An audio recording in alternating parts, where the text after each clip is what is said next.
Welcome to the Salmon Runs YouTube. Enjoy the video. You open Chrome Music Lab and go straight to Songmaker because it gives immediate audio feedback. This saves time. Begin by picking a scale and tempo.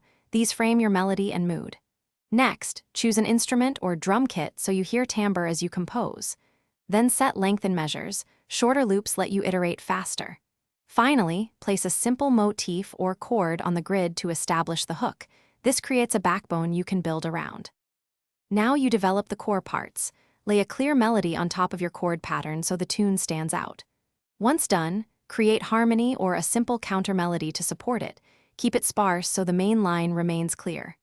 Then add rhythm. Program percussive hits, rests, and accents to give energy and forward motion.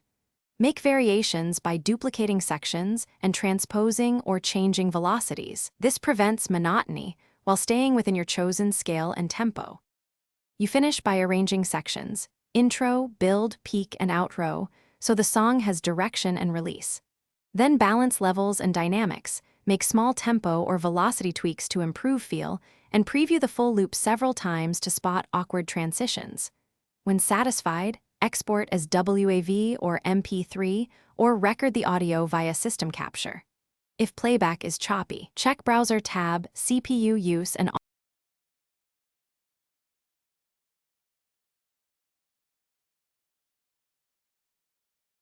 Thanks for watching. Consider subscribing if we helped you.